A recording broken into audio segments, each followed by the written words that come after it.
Doctor Strange. You think you know how the world works?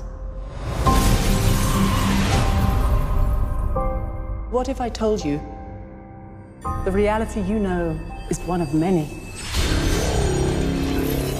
There were three pinch yourself, oh my goodness, I'm playing a superhero moments rather in the making of this. The first was putting the cape on for the first time, the cloak I should say, sorry, in the costume fitting, and I got caught out by our designer who just said, oh yeah, I've seen that look before, because I was just smiling gormlessly in the mirror, and she said, you're having a superhero moment, and that was probably the first time. And then the second was on the streets, where that meme appeared and then went around the world, of Chewton Light sort of jumping and skipping. And yet, it was a profound moment in a way, despite how ridiculous it looked, because we were in the shadow of the Empire State Building on Fifth Avenue. It's such a New York-based character, but to be literally in the eye line of that great building where a lot of these comics were first drawn was sort of a moment. And then the third one was watching it at the premiere, and by the end of the film, my God, he's earned his cloak moments, and you know, he really is a superhero and an Avenger in the making. Through the mystic arts, we harness energy and shape reality.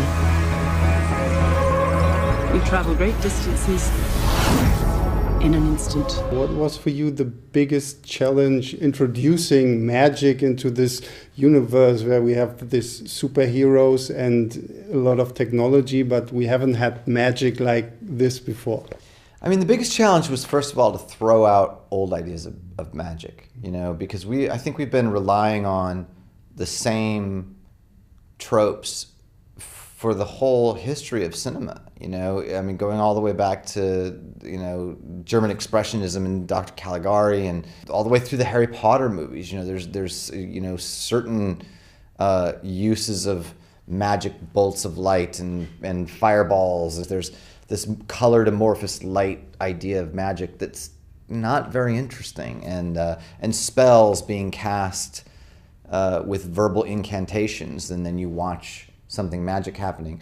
I wanted it to be a much more visceral kind of magic, rooted in gestures and messing with the fabric of reality itself, you know, and the idea of magic being a mind trip, you know, and having an acid trip quality to it.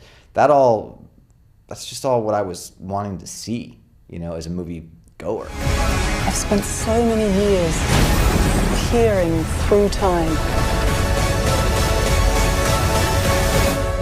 looking. How did you come up with all these amazing visuals? I mean, this is like the most fun I had in a Marvel movie in a long, long time.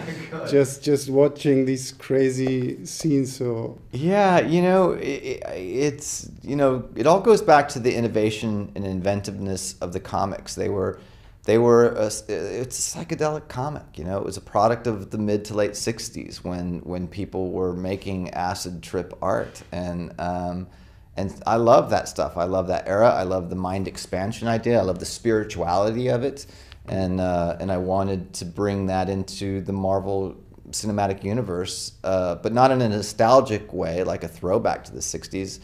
I wanted to do it, you know, in a contemporary way. I wanted to give audiences a new way of thinking about magic and the psychedelic and the mystical and the metaphysical. What did you just do to me? I pushed your astral form out of your physical form. What's in that tea? Psilocybin? LSD? It's just tea with a little honey. It was great fun, and also like the weirdest Marvel movie I've ever seen.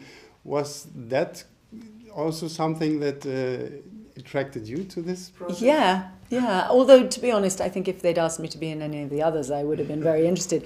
But yeah, it just felt like the film that I wanted to see.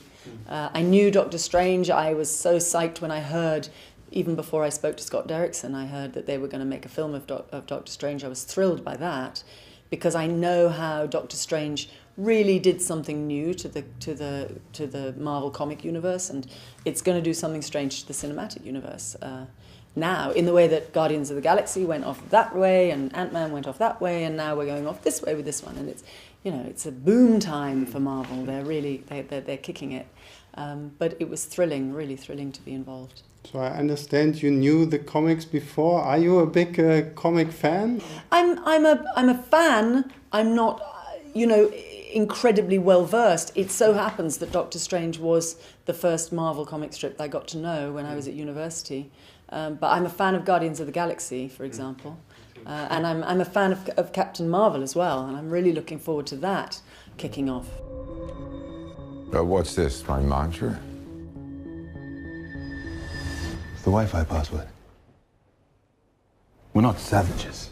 So how is it for you now being part of this whole Marvel cinematic universe? Really thrilling. I mean, I bought my ticket and my popcorn and had thrills for the last near 8 years with what their output's been, and to think I'm joining that roster of characters and those worlds, that universe now, very, very exciting. Especially because in the instance of this character, he's bringing something very different to all of that. He's broadening and widening and opening new dimensions in the cinematic universe, and so the canvas and playpen of it all has just got a lot bigger. You'll die protecting this world. I can't do this. There is no other way.